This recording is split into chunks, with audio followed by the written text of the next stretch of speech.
The broadcast is now starting. All attendees are in listen-only mode. Welcome, everybody. This is Bob Hollis with the Mobius Network. Welcome to the webinar. I just have a quick orientation for you so that you can participate and get the most out of it as possible. This is just a general orientation on how to use the webinar system. First of all, this webinar is being recorded and may be published at some point, so be aware of that if you happen to speak. All attendees are muted by default. The system holds up to 1,000 people, so we need to control that on our end, and just each panelist will be unmuted as they're speaking.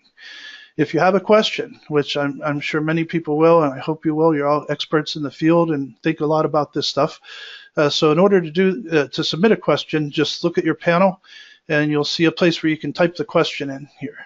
So just type those in as they come to mind so that you don't forget them by the end of the webinar. And some might be covered at a later point in the webinar, but this way we'll be able to get to everyone. Hopefully we'll have enough time.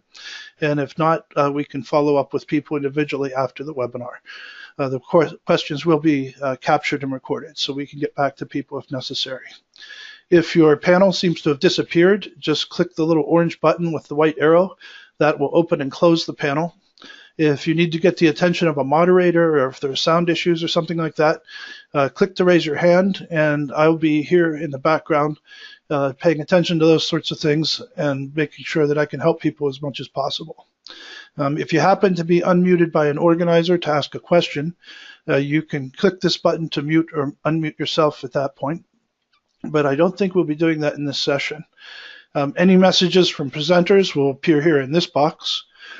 And again, just submit your questions there, and we look forward to answering as many of them as possible.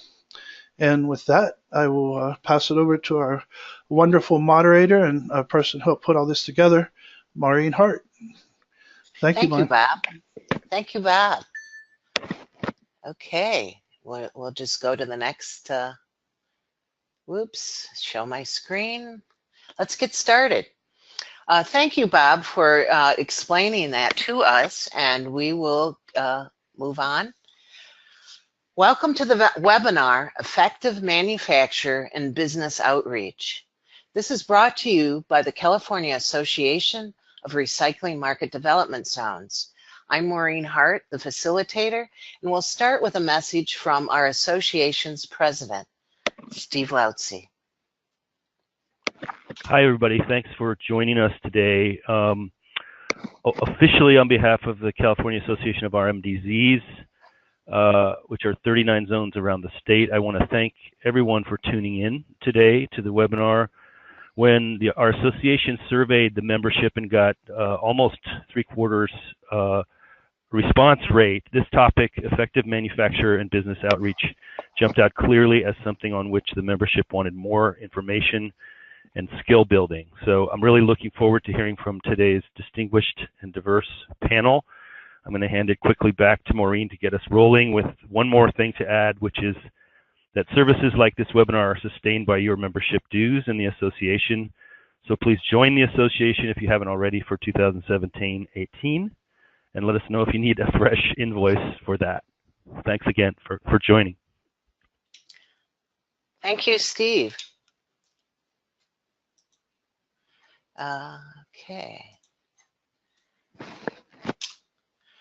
California Recycling Market Development Zone provides a low-interest loan, technical, and marketing assistance.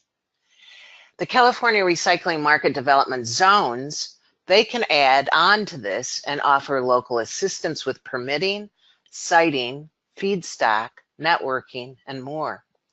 Our zone administrators show up in the Public Works Department, the Economic Development Department, and in economic development organizations. We've invited all the zone administrators around the state, and we also invited CalRecycle's zone liaisons and supervisors.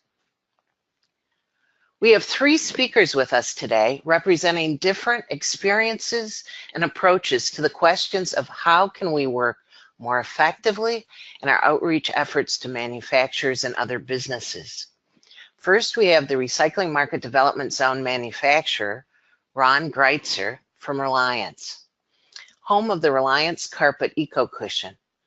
Ron is a third-generation business person who has processed recyclable materials to create a recycled content manufactured product.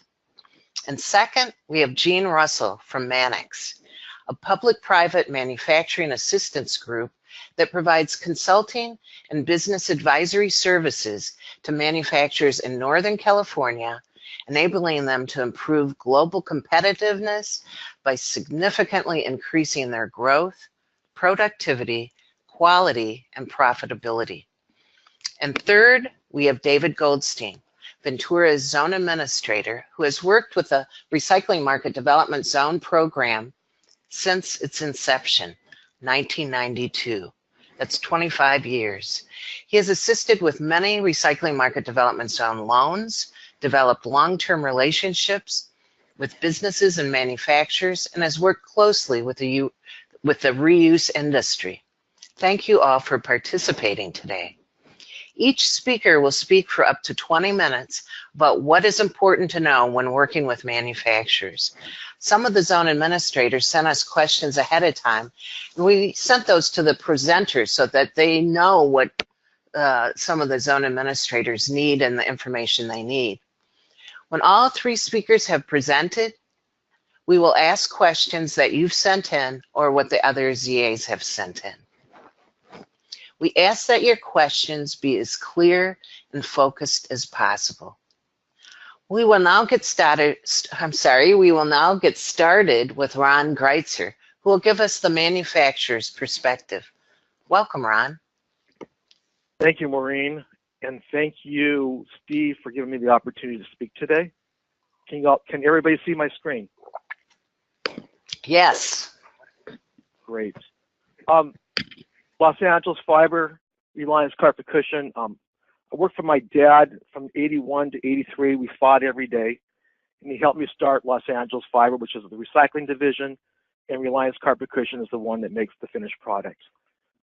We've been in business since Reliance 1931 and LA Fiber since 1983. Located in the city of Vernon, we only recycle 100% post-consumer content. I got 3 loans in the mid-90s. The first one to make a special type of fiber out of textile waste. The third one to make a special type of fiber that could be respun to make new yarn. And the third one to make a finished product, a bat that go into futons. All 3 I'm not doing today. I was able to be flexible enough in the way I run my business to make it into to use post-consumer carpet. One day in the factory, we ran out of raw materials because all the textile manufacturers left the state and moved to different parts of the world.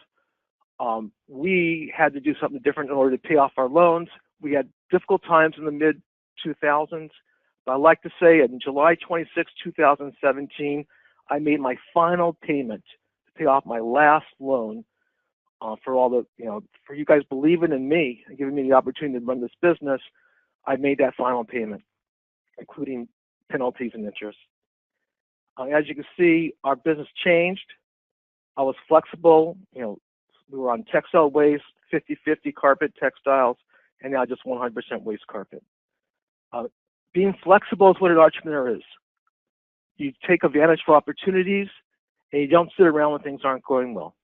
You got to be flexible. We evolved from textile, taking denim, taking textiles, and then to go into the waste carpet, as you can see right there. Waste carpet is a very difficult product to recycle. It takes up massive amount of space. It does not come in on an even flow. Facilities are never big enough. But as you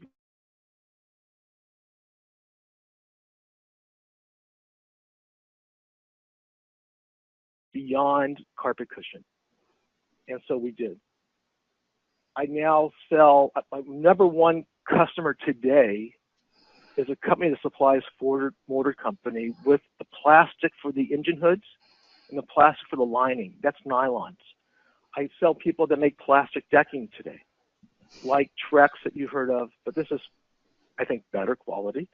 But they make plastic lumber out of 100% California waste carpet, and then obviously non-wovens and insulation.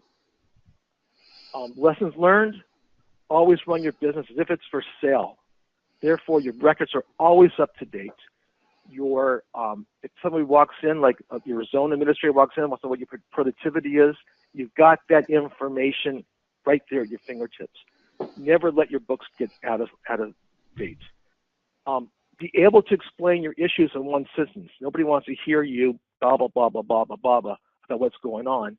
People want to hear you be specific enough to say, hey, this is my issue, boom. When you do that, people can help. Measure what you need to know. So I measure every day my cash flow, my production, my labor hours. So I'm on top of it so I can control immediately if I see something out of line.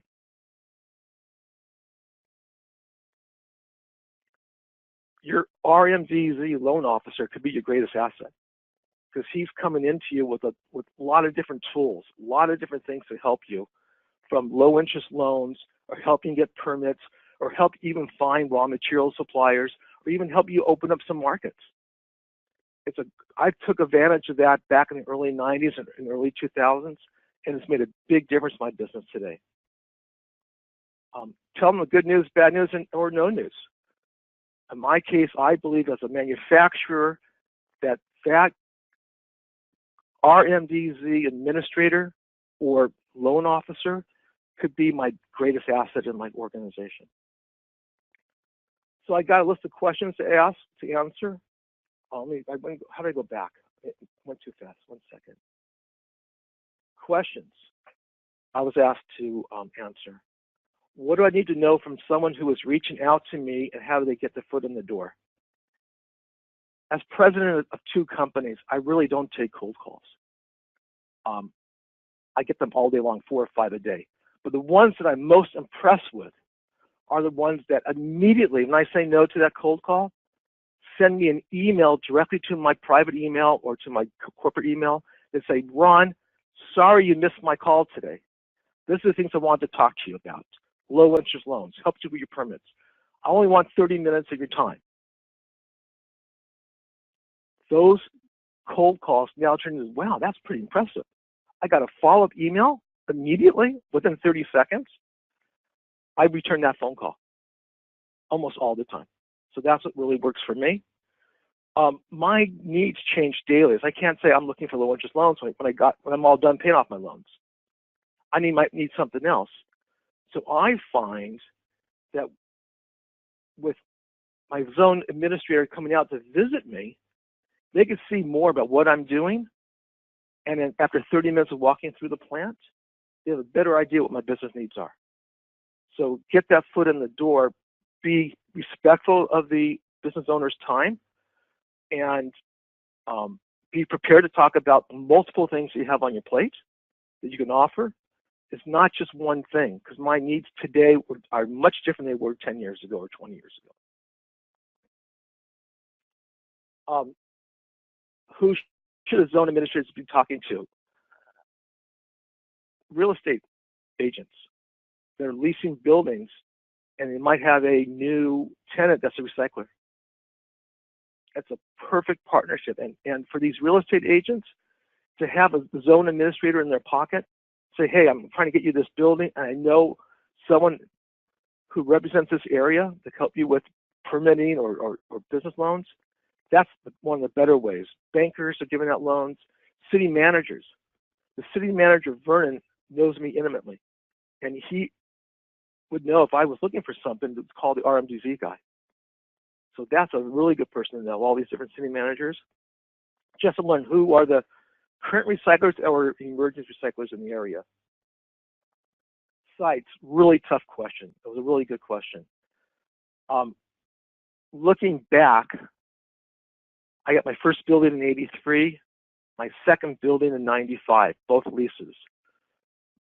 Had I owned them today, it'd be a game changer for me personally.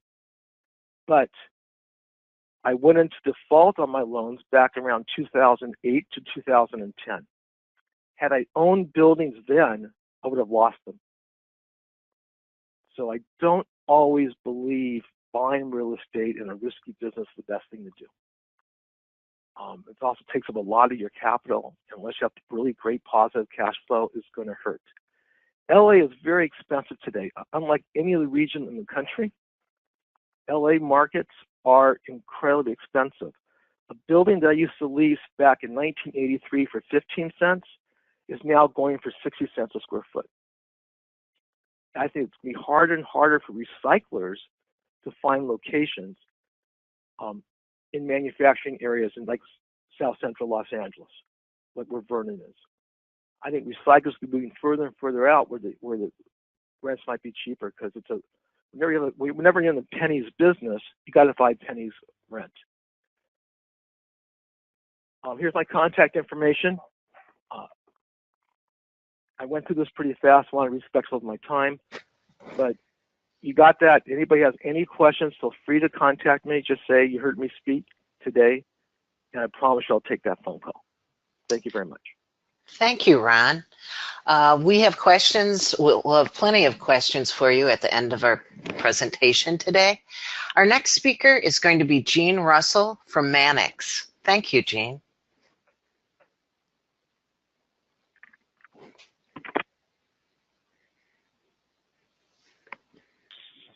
Good morning. Thank you for your participation.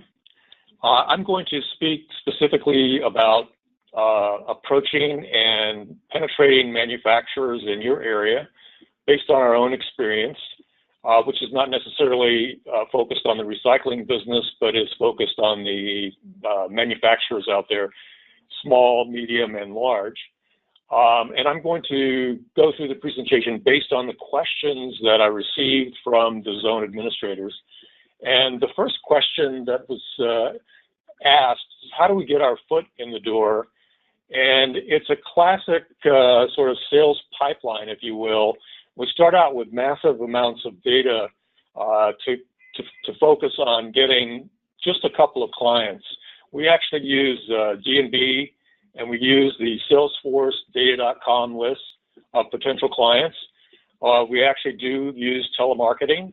We do cold call, and we do follow up by email to those client lists. We really explain what benefits and return on investment that we provide, and our strongest tools are to give them success stories, or when we're responding via an email or a newsletter that we put out, we have a link to our success story webpage in emails and social media. And so you can go to the mannixconsulting.com and take a look at those success stories yourself and see what I'm talking about. We also focus, like I said, on social media. We use LinkedIn and LinkedIn groups, specifically those focused on manufacturing and engineering, food production, automotive, and so forth. We use Twitter and Facebook.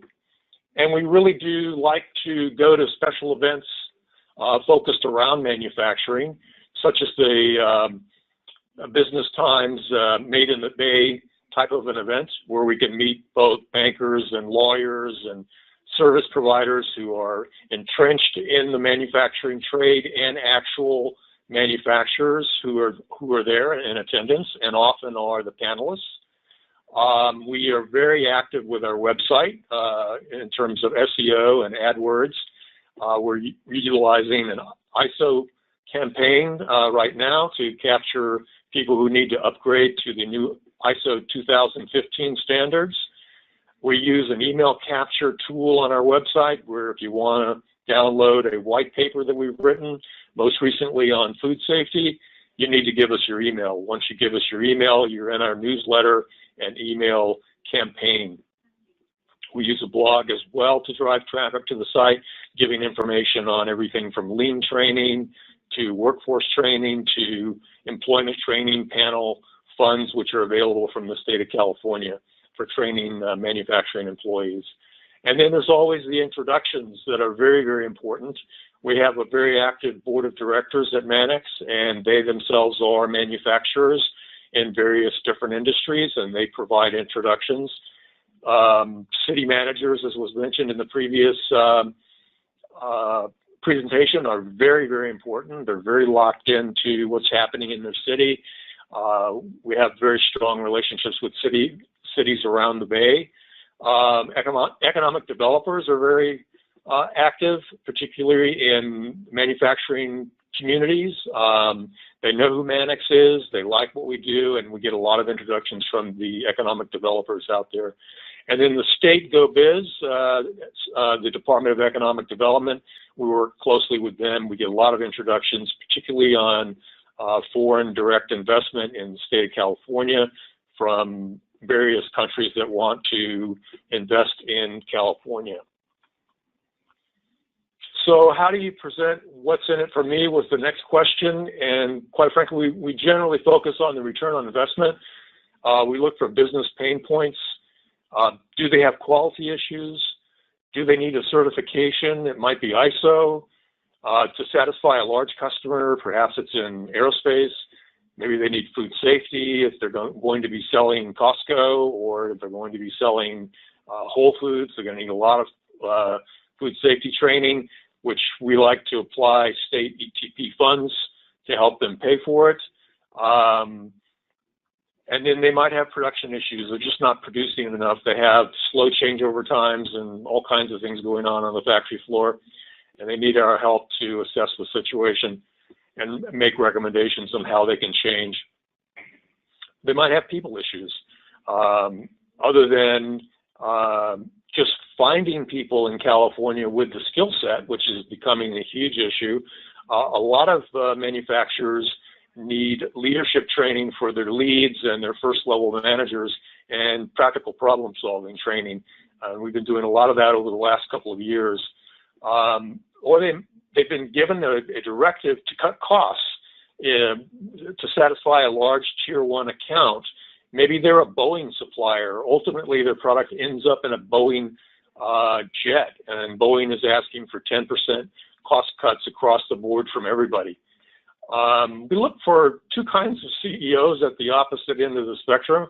We look for proactive owners who are growing and thinking and really want to do a business plan. We can do business planning with them. They've got, maybe it's a second generation that really wants to make some changes and move forward. But we also look for reactive clients, and a reactive client is someone who is reacting and they're in a jam, they're losing money, they might even be doing layoffs, and they've got to react quickly, and they have many issues. We deal with both of those types of clients and do very, very nice work for both types of clients. One of the questions was also, how should zone administrators present?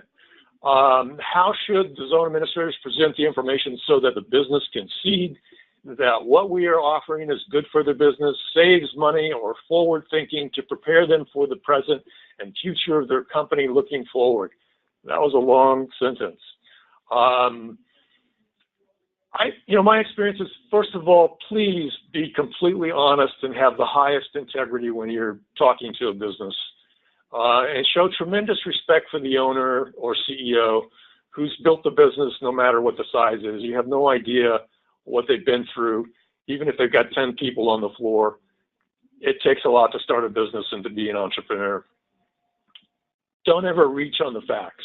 Don't exaggerate, don't stretch. Only give solid, verifiable information. You're trying to create credibility in a relationship. You can, over time, develop or share real case studies of success stories. I think being relaxed is key, but being respectful of their time is also very important. Try to develop some ROI examples if you can. Ask questions, ask good questions, and expect long lead times to get what you want. Do some manufacturers that are talking to Mannix turn on a dime? Yes. We've gone to trade shows and gotten deals within a week or two. But generally, we have people that take a year to make a decision or 2 years to make a decision. It just depends on the situation and the owner and what's happening at the plant. So the other questions that I saw, sort of as a quick summary from everybody, was, what part of this do you follow? Do we call them up? We certainly do. Like I said, we use telemarketing. We have an outside agency that does this for us. We also call on our own. I have a business development staff of 3 people focused on the Bay Area and Sacramento. There's about 8,500 manufacturers in the Bay Area and 1,300 in Sacramento. And believe it or not, we've called them all. We might not have gotten the right person, but we've called them all and we're still working on it. And part of calling them is finding out who the right person is. Techniques to get the business, willing to sit down and listen. I was kind of joking around, have a comfy chair. Let's simply get an appointment and verify the appointment the day before that you go. Focus on what's in it for me, which we talked about earlier, and then follow through. You know, the average B2B sale deal takes between 6 to 8 visits to the national average, and conversations, you know, expect a long lead time and expect to chase people. They're busy. Don't get frustrated and don't get angry. That's just the way it is. You got to have a thick skin. And what do we use in our sales presentation strategy? The tools we use decks, brochures, and case studies. We use our web, we use a newsletter, we use email, we use telemarketing. But in terms of our sales presentation strategy, we make sure we're talking to the decision maker, and we basically talk return on investment, how it's going to make their lives easier, more profitable, and bring more money to their business. It's all about the money, and it's all about, as the previous presenter said, making sure that you're getting their business as if it's ready to sell tomorrow, which many of our clients are far from that when we first go in. So thank you very much, and I look forward to any questions that you might have. And Perfect. We're seeing your screen. all right, I want to find the part that says from the beginning. I guess this will do it, right? No. There we go. You can use the arrow keys on your keyboard to advance your slides. It looks like your slides are in place. Yeah, actually, the beginning slide is the one that doesn't have this. It's So if you use the arrow keys on your keyboard, you should be able to advance back to the first one. There we go. All right. Great. Thank you. So the spinning graphic to your left is our brochure for the Ventura County Recycling Market Development Zone, and on the right, the round graphic is our trade show display. And if you put this kind of bait on your hooks, you're probably not by itself going to reel in any manufacturing fish, but you have to have these tools available because they're so key in the process of following up with business, the multiple contacts that Gene Russell just talked about. Here's, one of the steps to get your phone number in the hands of people you want to reach and to have them recognize you so that with the follow-up you can be successful. So I want to talk about the specific work with particular businesses. It's economic gardening, and there was an economic gardening project sponsored by the Integrated Waste Management Board in 2002, and this is in contrast to the sort of landscape design, which might be a brochure production or an outreach effort.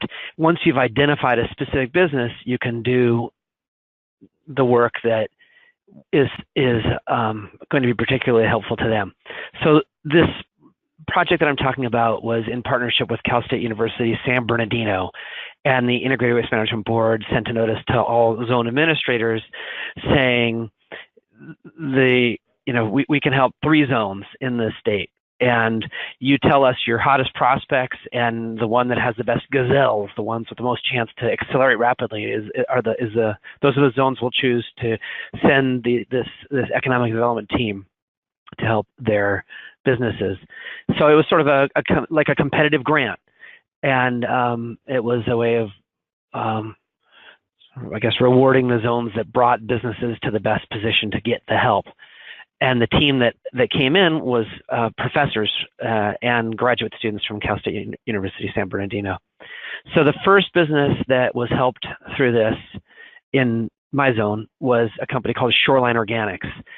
and they did not have experience running a compost facility. So a lot of the things suggested to them were new, and they were being brought by professors who weren't in the compost business, but who were very good at doing the research necessary to identify solutions.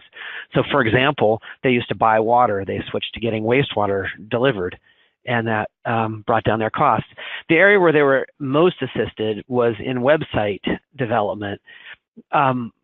Obviously, website design is the bottom right graphic there. Website design and online marketing and promotion are the most basic and straightforward aspects to a website. But I think something else that was mentioned by Gene in his presentation are also crucial, where you make people give you their email address in order to get things they want from your website, and then you can do customer tracking. Then you have people you can follow up with, and you find out more about their preferences, and from that you develop website statistics. These are things that help with the business later on. So this company was successful. It expanded greatly. It's now the largest organics processor in Ventura County. And let's go down to this next one. This was an interesting business, which is technically reuse rather than recycling. You see that snake-like thing on the bottom left graphic. That is squares stamped from the sidewalls of tires, held together with a cable. And it was useful in our greenhouse industry as a tarp weight. It was also useful for public works agencies to hold down signs, as you can see on the right.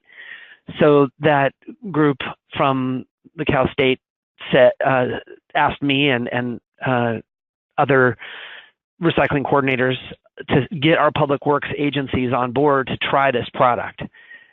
They needed to, generate a lot more orders for their product, and some agencies liked it because it does work well as a weight, and others said it's not as versatile as a sandbag because it only is a weight. It doesn't stop water. It wasn't really enough for them to have enough advanced orders so that they could get an RMDZ loan. They couldn't really show at that point that they could repay it. They looked for a grant, but at that time there were grants for tires available for commercialization from the Integrated Waste Management Board, and this one wasn't eligible because when you do a stamped product from the sidewall of a tire, you have a big carcass. 80% of the tire was still tire carcass. So this company did not succeed, but you can see the kinds of assistance that were provided to get them to the point where they had a chance. So in summary, once you've reached the stage where you can do economic gardening and you can focus in on the specific needs of a company, frequently it's not going to be alone. It's going to be things like information, infrastructure, and connections. So let me talk a little bit more about some reuse opportunities, and one that you zone administrators can possibly use in your zone. Many of you have a Habitat for Humanity chapter in your zone, and not all of them have a business that Habitat has become famous for, and that is a restore. You can see in the sign that, the straightforward look at it, and what they were first being called was a building materials thrift store. They don't like actually using that name anymore. A thrift store sort of has a negative connotation of low quality goods.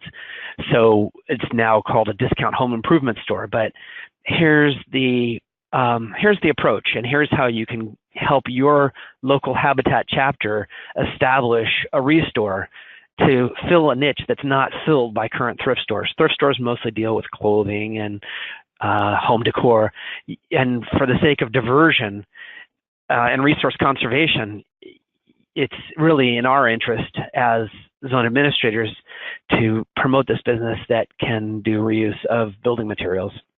Habitat's niche. So here's how I did it. In 1997, it started, I did a reuse report, just profiling all the reuse that's happening in Ventura County and opportunities, items that aren't being reused. With a steering committee, I presented that case to the board of directors of Habitat for Humanity.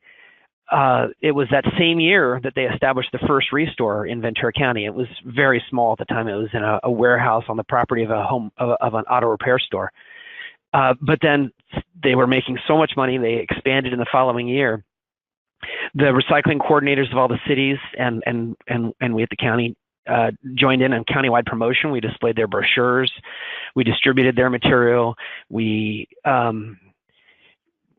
We wrote about it. I've had this column for years, and we did a lot countywide to promote them. Finally, they got to the point where they were a good candidate for a grant. At that time, the then California Integrated Waste Management Board had reuse assistance grants, and you can see this billboard was one of the things that was funded by a grant. So it really took off. All right, now I eventually got them to build a second restore, and the way I did that was in 2011, I was appointed to the board of directors of the Habitat chapter. And you'll see in my following slide the most convincing material I was able to present to them so that it showed they'd make more money from a second restore rather than cannibalizing the customers from their first one. But now we're at the stage where these two restores together are diverting 5,000 tons per year of material, and that's source reduction. It's reuse is at the top of the hierarchy, and they're making $900,000 a year. It might be hard to get an RMDZ loan for this because it would be hard to show that it is diverting from a landfill. In fact, the major competition for a restore is storage. People like to pay money to put things in storage thinking they might use it later. But if they can get a tax deduction instead, they donate it to Habitat. I'm sure a lot of the stuff does come from landfills, but anyway, let me just tell you about a couple of other reuse opportunities. There's a lot more that can be done matching people who need to get rid of dirt and boulders with users of it. And one other reuse opportunity you can consider in your local area is companies that do cutting. If they can do more precise cutting, they can use more of the blanks they are cutting from. And some of those, in fact, I helped a company get a loan, a company called TruePart. They get so good at cutting nested parts, cutting the remaining blanks from nested parts so that they can make more parts from the blanks they were using. Here's that piece of information I was talking about, what we did to show, hey, you guys make money from a second restore. Our county is sort of divided, West County, East County, with a mountain range in between. And in between, and 26%, just looking at all the receipts of donors, people who donated to the restore, brought material there, they filled out a survey form for their tax receipt of where they live. And it showed 26% of the people who were bringing material to the West County were actually coming from the East, which was a good number to show that it would have sufficient customers in the East County without harming the West County too much if we build an East County restore. So this is the kind of thing where, Gene was talking about ask good questions. So the question was, what percent of your customers are coming from the East? And also another thing that Gene mentioned is be respectful, because I want to point out, here I'm dealing in this case with a nonprofit, and these were not business people. These weren't people who specialized in the business of operating a restore. They were people who were learning.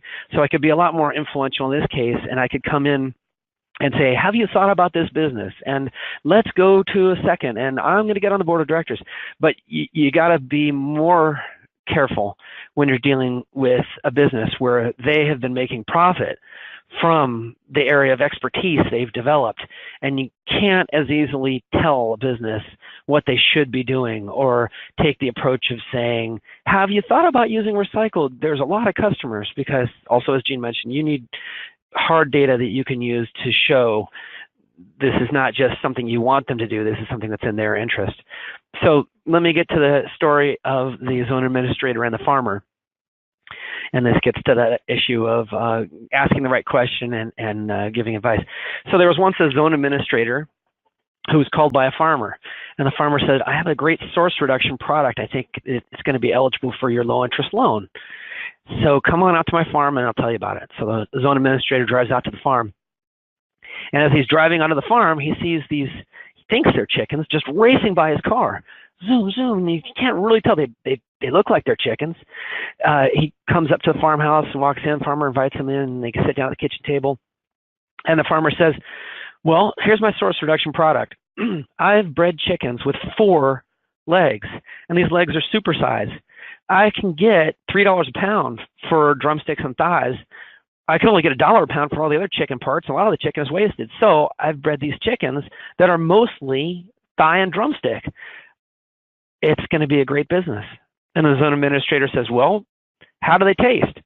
And the farmer says, don't know, never caught one. So anyway, there's the questions and there's the That's the respectful approach you got to take. And let me tell you now about business-to-business outreach. This is, as you'll see later in a section where I talk about all the ways that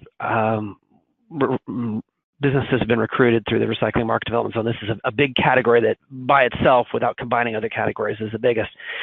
The business you can influence the most is the one you're already paying. That's the haulers, the people who are already contracted to your jurisdiction to provide the service. And the biggest item you can move from the garbage carts into a diversion cart, recycling your yard waste, where there's already a market, is lumber, and in particular, lumber with nails. I'm sure that a lot of your zones are like mine, where many people don't know that they can recycle lumber in their yard waste cart. And especially many people don't know they can recycle lumber with nails in it.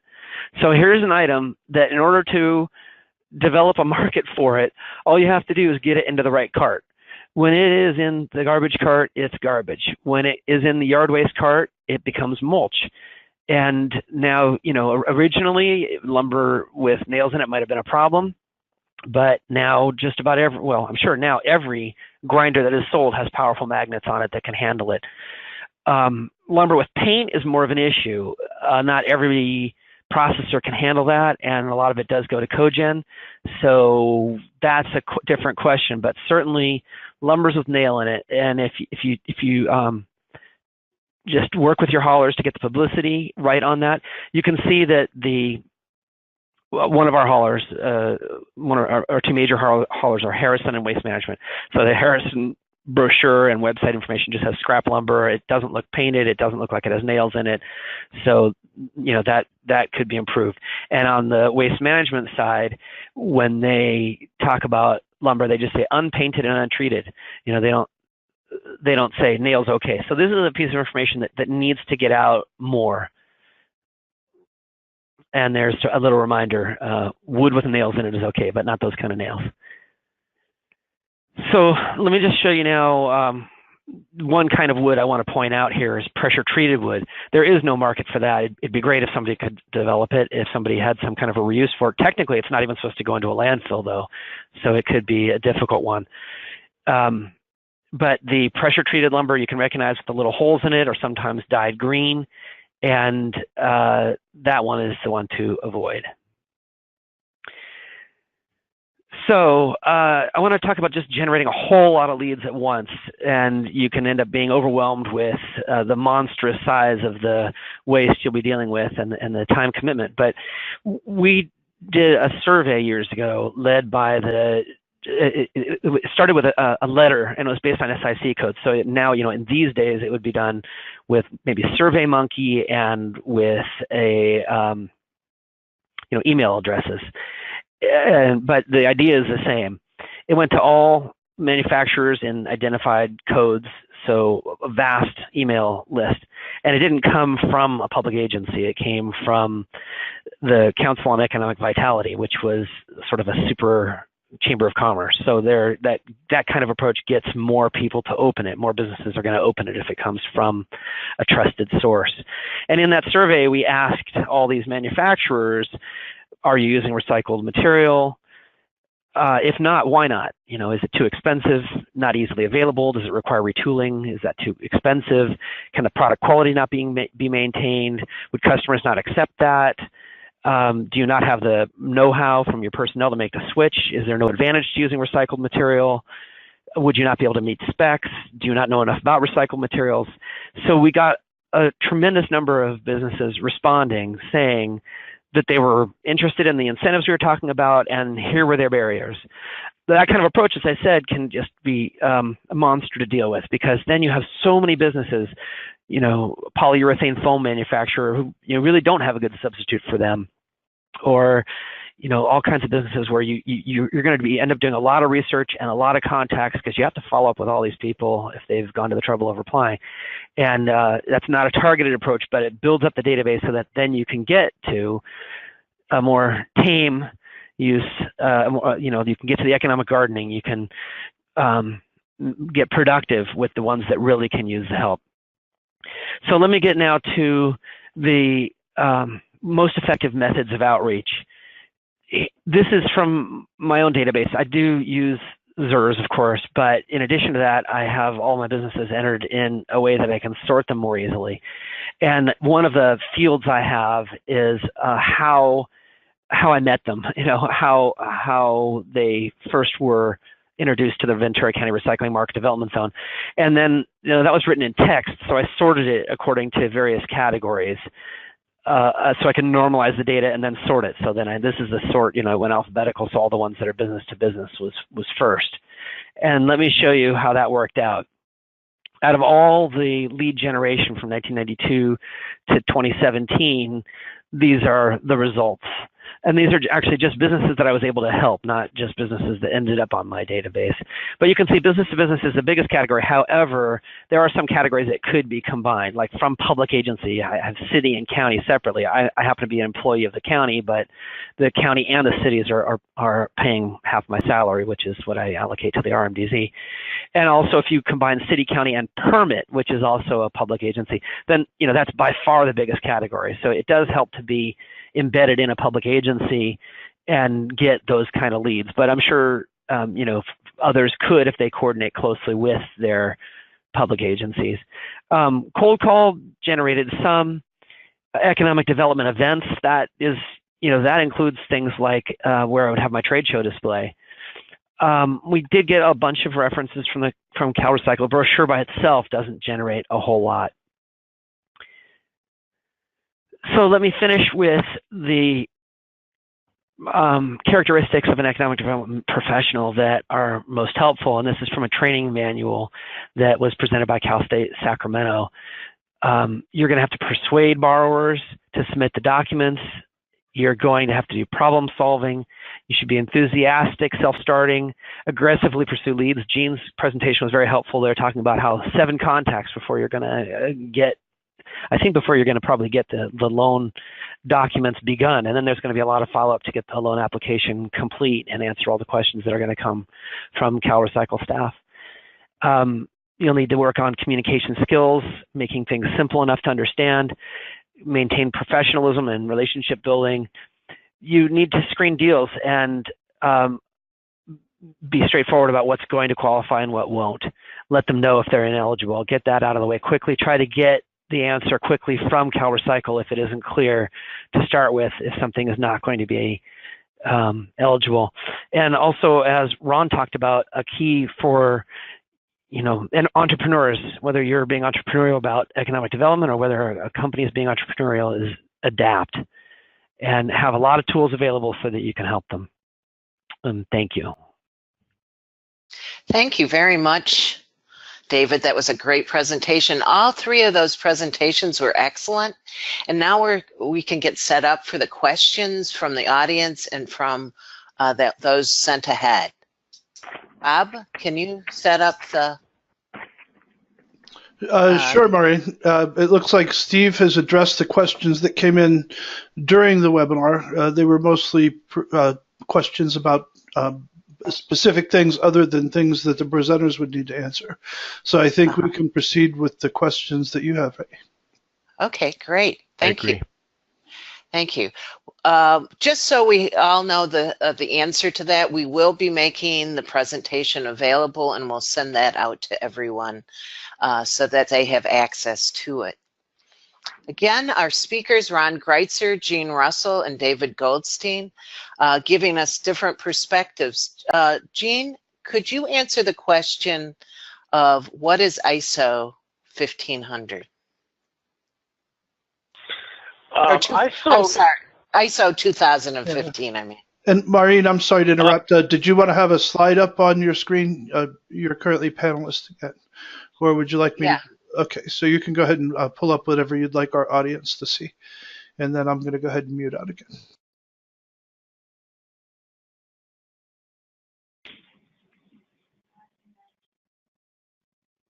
It looks like you're at the end of your slideshow. Okay, there's a second one that I sent that has the speakers listed. Okay, questions. Sure. If I'd be happy to put that up on my screen if you like. Yeah, that'd be great. Thank you. You bet.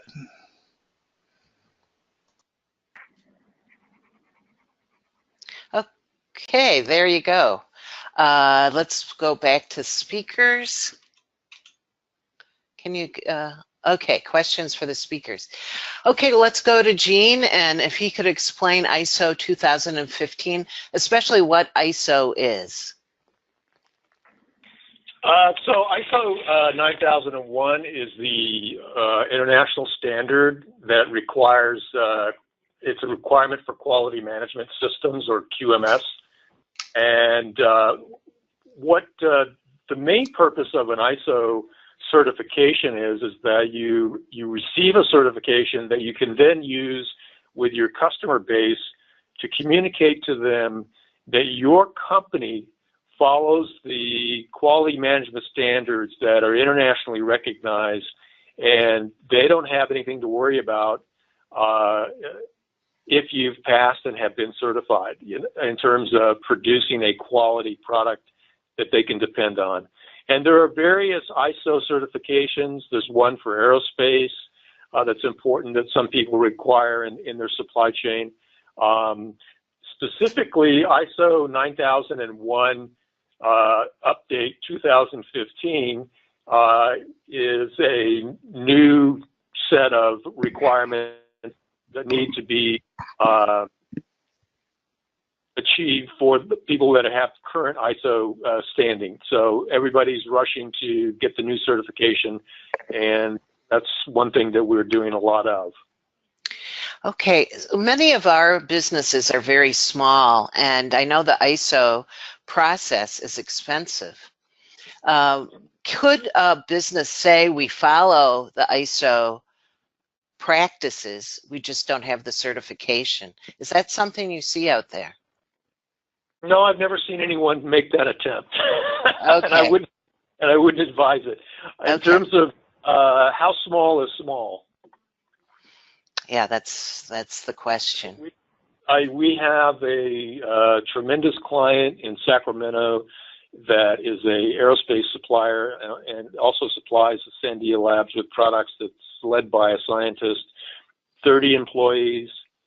They're fully ISO certified. We did the training. We used state ETP funds to help pay for it. It cut the costs in half. So where there's a will, there's a way. Most of our projects with small and medium-sized manufacturers involve some sort of training, and that training we use state ETP funds to offset the costs.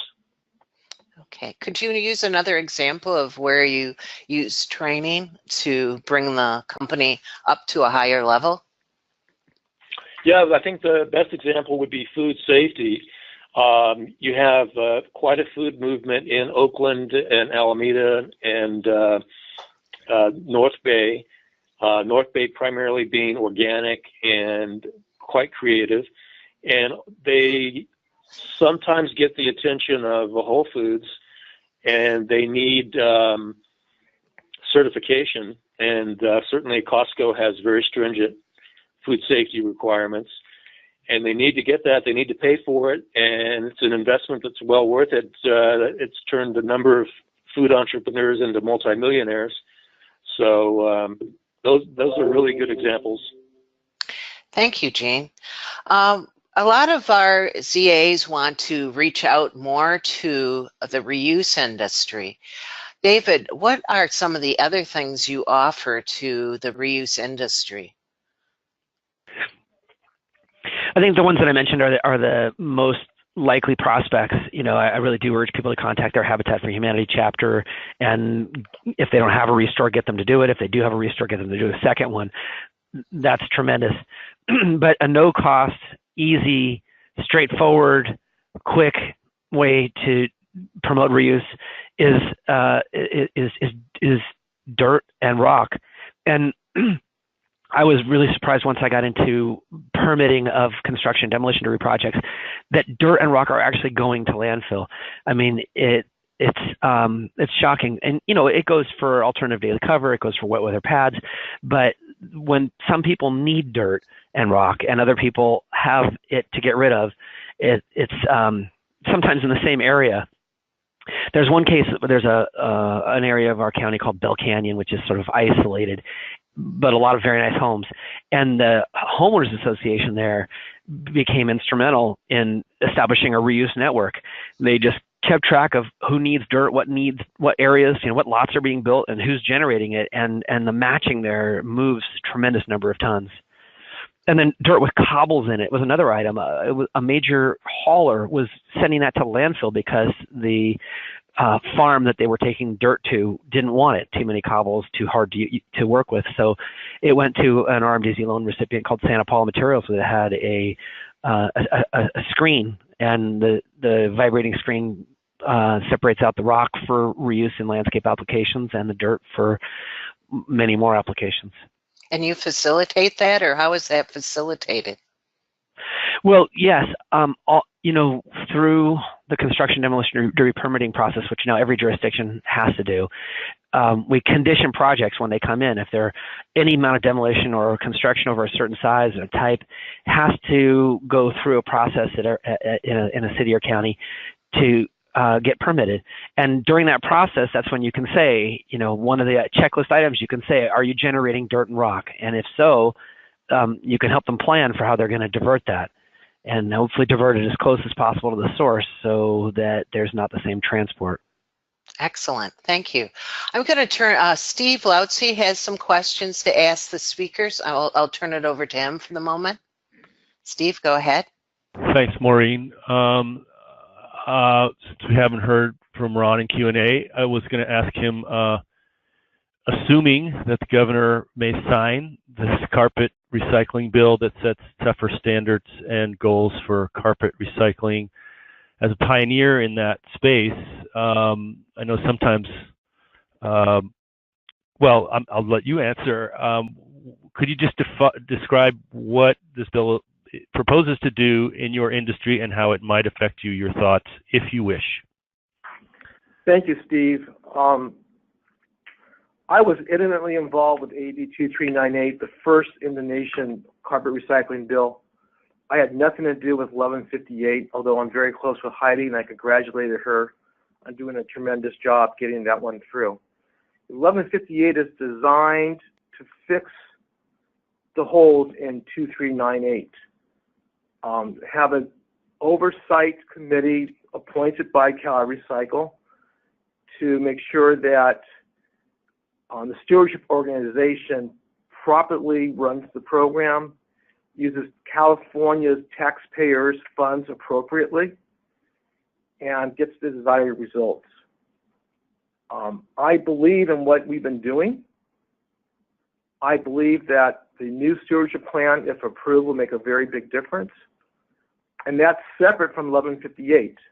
What's going to happen now, if the governor does sign 1158, CalRecycle will let CARE, Carpet America Recovery Efforts, have more time to implement the changes that 1158 is required in the plan.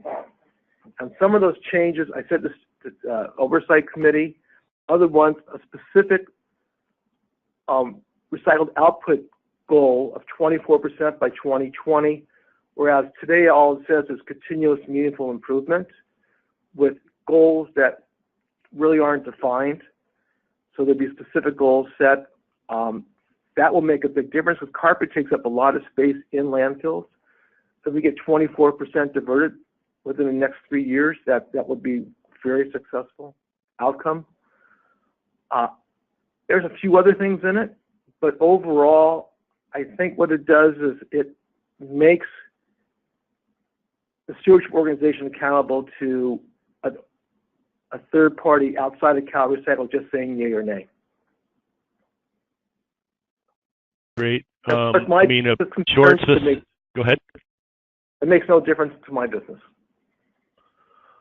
A short, specific follow-up would be the gap between where we are and 24%. Are there specific things you think are going to be needed, like mainly capital investment, what have you, to bridge that gap? Well, there aren't enough recyclers, there aren't enough users. You could get 20 processors in the States, but if no one's buying it, what good is that? The largest user in the world was a plant in Augusta, Georgia called Evergreen. They've shut down. That whole facility is shut down. It was part of DSM factory. That whole site is gone. The second largest user is really here in California. And that today we're the largest. So I need cells. And it's all, the plan does help. The new plan gives incentives for people to buy our products. I do believe an infrastructure needs to be done. I believe we need to find markets for the goods. Right now, with crude oil as low as it is, to take raw carpet, to collect it, recycle it, make it into a raw material to be used in a finished product costs more than if you use virgin. So the subsidies are there to help offset that differential, but the differential is almost twice as much today. Right on, right on. Thank you. Okay. I have one more Ron? for Jean, if I should go, or I could go ahead, follow up, Maureen. Well, I'd like to follow up with Ron, and that sounds like a real pain point for you. How do you deal with the fact that your product is more expensive and that subsidy? What are some of your other pain points in terms of using? That's a great question, Maureen. I do have some customers, like Ford Motor Company, that wants post-consumer content in their vehicles, and they're willing to pay more for that. I have specific architects and specifiers that want post-consumer content in LEED certified buildings, and they'll buy my carpet cushion regardless of the pricing, as long as I'm somewhat competitive. But I sell a commodity product, so my customers really need that subsidy from AB 2398 that's offsetting that negative cost, and it's really keeping our doors open. Okay, thank you. Steve, your other question? Yeah, it's a kind of a related question in a way for Jean. Jean, you led off by saying, logically that your work is not, not focused in the environmental arena of manufacturing, which makes sense that you would focus on ROI and competitiveness. At the same time, there's a lot of buzz in the corporate sustainability crowd and the Fortune 500 about the circular economy. So I'm wondering if, from your perspective of working with manufacturers who may be supplying these companies or maybe working directly with such companies, what's the reality check for you on the circular economy? Is it creeping in to manufacturing or climate change issues? Anything about environmental inputs in manufacturing in your experience? Excellent question. We see it in the demand for sustainability and packaging, getting away from, if you were a consumer supplier, which we have quite a few manufacturers in San Francisco and the North Bay. If you're dealing with a Walmart in particular, they have new strict guidelines on sustainability, and that is a huge shift from where Walmart was back when I was selling them a couple of decades ago. And they're driving the behavior of hundreds of thousands of companies, which is good for the environment. Right. Jean, go ahead. I was going to say, I have not seen on the industrial side, B2B, I haven't seen it in terms of requirements, but it may be there. It's not a part of our discussion. Okay. Jean, you mentioned finding pain points of companies. What are some of the pain points that people should be looking for? We have a lot of new zone administrators, so any tips on that would be very helpful. Well, we do an assessment initially, and we're looking from our perspective, we're looking at the factory floor for movement of goods. We're looking for large amounts of unfinished product, which is called WIP, work in progress, which, by the way, you cannot finance on your line of credit from a bank. So that's a pain point for sure. You've got a lot of supplies tied up in WIP, and you have to pay for them to your suppliers, but you can't get them financed because They're not finished. Extended credit terms to their customers, so they're having to pay their suppliers, but they're not getting paid quick enough from their customers, especially, believe it or not, some of the larger customers take advantage of that because they know they have the leverage, so that's a lot of pain in terms of the cash flow.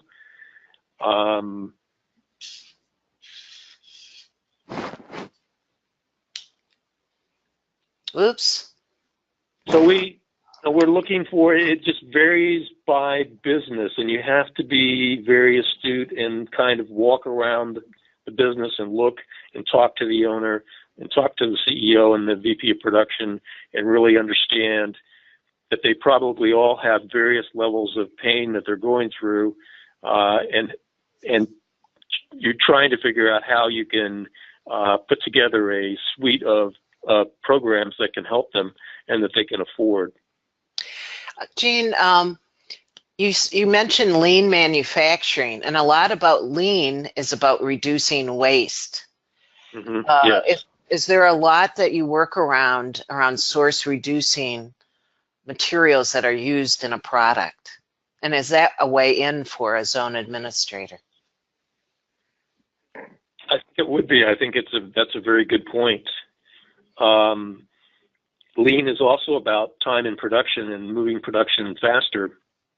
And what we do is we do something called a value stream map, where we map out the ideal production line, and then we observe and work with the production management to map out what their current production line is and where we can save a minute here, a minute there, and over a year's time, that adds up to serious money. So in terms of reducing any kind of waste reduction is crucial in manufacturing. Great, thank you, Gene. This is another one for Gene, but also anyone, either Ron or David, could also answer. You said you have a very active website, that you bring things in, you have case studies, you bring people up to date on an outgoing newsletter, etc. Now, how did you develop that, and how do you come up with things to update people regarding? Well, it was actually a website that wasn't very good that we brought in a group of web experts to make much better. It wasn't mobile. We weren't capturing emails. We were getting maybe a couple of leads a month, and we went after it in a big way over the last year to redesign the website, make it mobile, spend some money on SEO and AdWords, and we're seeing some nice results. It's driving inbound demand for people who have specific issues. Okay, so a lot of analytics added on to that? Oh, yeah. Okay. Mm-hmm. Ron, how about your website? Or David? I have two websites, Maureen. One is for Reliance Carpet Cushion, which makes a finished product and is purchased by retailers, architect specifiers, and it's designed for them to easily go through it and see the specifications on it, and it works really well. I put a lot of money into that one. The one for Los Angeles Fibers, the carpet recycling division, I really don't put much into that. What happened a number of years ago, a consumer, somebody who ripped out carpet in their house themselves, called me up and expected me to send a 53-foot tractor trailer to their residence and pick up the 2 rolls of carpet. I said, we don't provide that type of service, and she gets the nastiest Yelp review, and I just leave it there. I think it's fantastic, because now no one else calls me anymore. But LA Fibers, really, there aren't too many buyers of our type of specific fiber, so I have to go out there and find those people myself, so that's what we do. Okay, thank you, Ron. How about David? What do you do with your website? Our website, really the only RMDZ function is to give people basic information and get them to call in. and I'm not doing anything more, and I'm getting some good ideas here. Perhaps we could offer something that's valuable enough so that we could generate more leads by requiring people to provide an email address. And Maureen, if I may add, Bob Hollis here, we'll be covering a lot of that in the next webinar because website and SEO and analytics are the types of things that we focus on as well. So we'll be giving some great advice that people can apply to any of their websites in the next webinar. Yes, and we will bring that in. Thank you, Bob. That's kind of our lead-in for that. We have a lot of new zone administrators. Again, what if you were to give them advice of the top 3 things they should focus on when they first become a zone administrator, what would you tell them, Ron? I'm sorry, ask me again. Okay. We have a lot of new zone administrators, and they're wondering, what do they do first? There's so much to do. What would you tell them are the 3 most important things they should be doing to get started as a Great question. So one of my rules is it's easier to keep a customer than go out and find a new one. So the ones that are already being touched by RMDZ, whether it's through a loan program or through economic gardening or through the permitting process that the past RMDZ officers have helped, they're the first ones I would touch. Okay. Get yourself comfortable first in doing what needs to be done. Make sure your current recyclers know who you are and what you're going to offer, and maybe some new stuff. And that's the easiest touch. Then at the next level, I would start looking for the new recyclers that have already established in your area. And, you know, again, I've recommended earlier, you talk to real estate agents that are really strong in your area. You talk to the city managers. And then the third thing is, you know, up in Sacramento, they might have heard about something. You know, the loan officers or a new development going on. Be in contact with the loan officers in Sacramento or the permitting process. Great. Also, a lot of the landfills know what's going on, the transfer stations. Thank you. Yeah, I think a lot of times people forget to reach out to their landfills because they see so much coming through. So that's very good advice, Ron.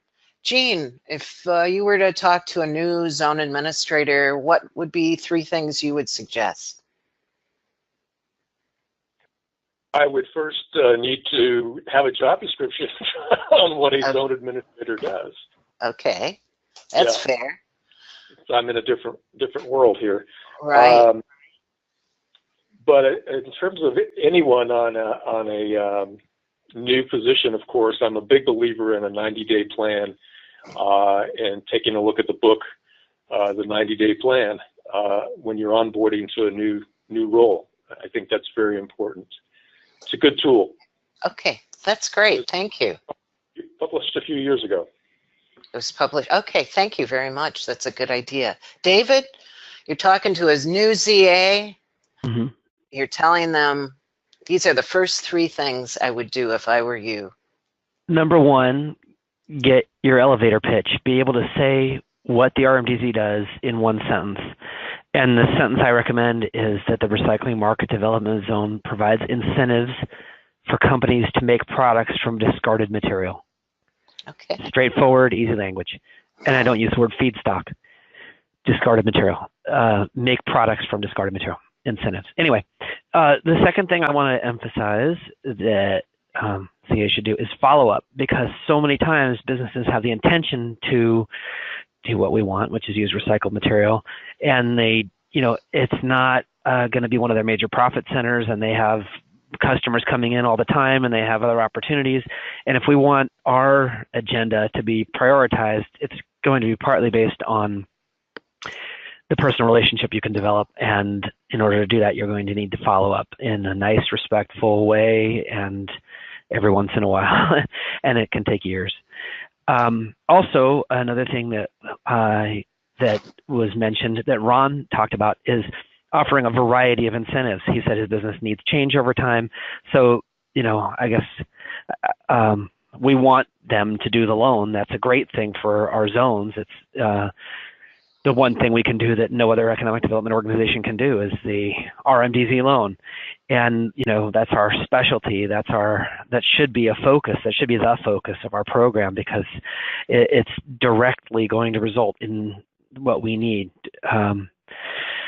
And so anyway, it's not the only thing we offer, though, and it's not the only thing we can do. And if we're going to have the relationships we need with the businesses, we have to be able to offer a variety of things. So you should know what the economic development rates are from your power company locally. You should work with your workforce development division to find out the labor incentives for hiring and retention of employees. If you can offer something like outreach, for example, telling construction, demolition, to repermitting applicants about this opportunity to get rid of their material, or I have this great column. There's you have probably brochures and website material from your jurisdiction that goes out, and if you can include businesses on there, just getting them more material for manufacturing, then that's something they can use. Thank you so much. Okay, Steve has another question from an audience member. Go ahead, Steve. Yeah. From Manuel Medrano, he wanted to, find out from Gene how successful his use of Salesforce has been. What your basic response rate has been, if you know that. Well, we use Salesforce as a tool to manage our business and accounts over several years. We added the data.com feature about 2 to 3 years ago, so that we could use Salesforce also in the sales business development end. We found that the data.com gave us fantastic, pretty current data and accurate emails, where when you're working with a platform like D&B, the emails are often the chairman of the board of Chevron, and the email is info@chevron.com. And with data.com, if you are looking to make inroads at Chevron, you're going to get hundreds of contacts, and you can actually choose what level person, what department, where they're located, and you're going to get names, titles, phone numbers, and emails. So we really enjoy that aspect of Salesforce. And of course, once you've made a call or an email, it's recorded in Salesforce. And if you ever make a change, and we did have a change recently in Sacramento, the person who steps into that role in Sacramento will have notes, emails, conversations, contracts. Everything is stored in Salesforce. Oh, that's great to know. Well, thank you. I wanted to add one other comment that came in, Maureen, was to decode some acronyms that came up, or to minimize acronyms. So ROI was one, which is return on investment. ISO stands for International Standards Organization, so that's a certification program. And SEO was also mentioned, if somebody wants to say what that means. I'd be happy to do that. That's actually one of my expertise. This is Bob Hollis. That stands for Search Engine Optimization. So it's all about getting into the details of things as minor as whether or not you have an SSL certificate and a favicon, and using the right keywords on the right pages for the content of the people that you want to reach you when they're doing searches on specific information. So if it was something around carpet recycling, you can do research on that using free Google tools, figure out the best keywords, and then implement those keywords not only in your content, but also even in the titles of images. How you bold them or italicize them makes a difference. And it's basically trying to optimize your site to match Google's ever-changing algorithm, as well as Bing's algorithm and other search engines, so that you can drive the maximum number of people, called natural organic search engine optimization, without paying for ads, and maximize the number of people that visit your site for the keywords of interest to you. Okay, thank you. In other words, Bob. call Bob. Yeah, if you, Bob, could you advance the slides? We're winding down, and get to the next slide here. I can't move it ahead. Sure. Thank you. Okay, So thank you to speakers Ron Greitzer, Gene Russell, David Goldstein. Thank you very much, Bob Hollis from the Mobius Network and California Association of Recycling Market Development Zones. And we're going to lead into the next slide, which is the next webinar, which is effective social media outreach and other systems that we highlighted today. It's a great lead-in. Bob Hollis will be leading the way on that. We'll be sending out, setting up a date and an announcement soon, and then we'll be sending it out to everyone that attended here and beyond. The question of how people could get the slides from this presentation, again, we will be sending that out to all the people who attended and beyond.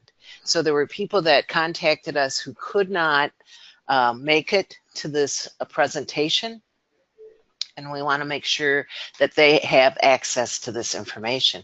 And the last slide is the contacts of all the people on the webinar today. Again, Ron Greitzer from Reliance, lots of good information there. Gene Russell from Mannix with an E, lots of good information there. And David Goldstein from Ventura County, lots of good information there. Bob, we'll be hearing more from you. And Steve, thank you for assisting in all that you did for this webinar. Again, I do want to point out that is one Mannix that slipped through. It's M-A-N-E-X. What a resource Mannix is. And thank you for all of you for sharing your knowledge. And we're on that. Thank you for organizing it, Maureen. Good job. Thanks. We'll sign off at this point, and thank you very much.